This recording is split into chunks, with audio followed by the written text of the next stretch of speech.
உலகெங்கிலும் உள்ள லட்சக்கணக்கான கோடிக்கணக்கான புரட்சித்த அன்பு ரசிகர்களுக்கு இனிய வணக்கங்கள்.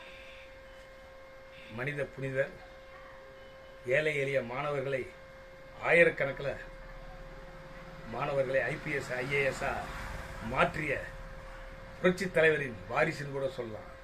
எங்கள் தலைவர் சைதையார் அவர்களை ஒரு கருத்து, சைதையார் நல்ல கருத்து தான் சொன்னார்.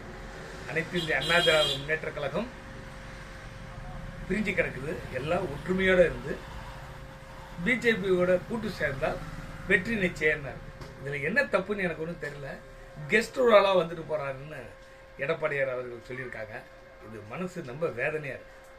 எடப்பாடியார் அவர்களுக்கு ஒரே ஒரு விஷயம் தெளிவுபடுத்துகிறேன்.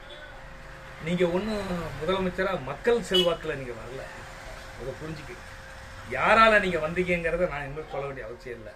நமக்கு நாமே மேலே சேர அள்ளி பூச்சிக்க வேண்டாம்.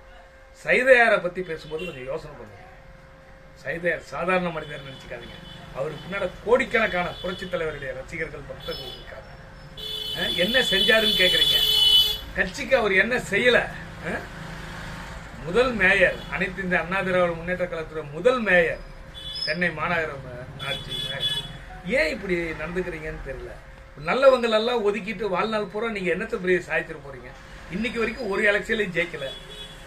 உங்கள் நிலைமையை முதல் புரிஞ்சுக்கிங்க. எடப்பாடியார் அவர்களுக்கு சொல்கிறேன், அனைத்து இந்த அண்ணா திராவிட முன்னேற்ற கழகம் இரும்பு கோட்டை. அதில் நீங்கள் குறுக்கு வழியில் வந்தீங்க, நேர் வழியில் வரல.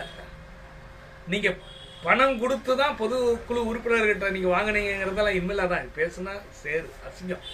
நீங்கள் காசுனால எல்லாத்தையும் வாங்கிடலாம், ஆனால் நல்ல புரட்சித்தில் ரசிகர்களை வாங்க முடியாது. சைதையார் அவர்கள் நல்ல எண்ணத்தோடு சொன்னார். அவரை புரிஞ்சுக்குங்க. அவர் இன்னைக்கு நேற்று நடத்தல இலவச கல்வி. எத்தனை வருஷம், 30 ஆண்டுகளுக்கு முன்னால் நான் நடத்திட்டு இருக்கிறார். நீங்கள் ஒன்று சொல்லுங்க பார்க்கலாம். நீங்கள் இப்போ முதலமைச்சராகி எத்தனை லட்சம் எவ்வளவோ பணம் உங்ககிட்ட இருக்கலாம். எத்தனை இதுக்கு அனைத்து இந்த அண்ணா திராவிட முன்னேற்ற கழகத்தில் எத்தனை இலவச இது நடத்திருக்கீங்க? நான் நடத்தினேன்.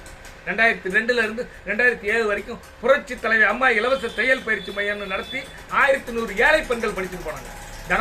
தனபால் அவர்கள் அமைச்சரா இருந்தப்போ வந்து துவக்கி வச்சார். இப்போ நினச்சிக்கோங்க, நாங்கள்லாம் செஞ்சோம்.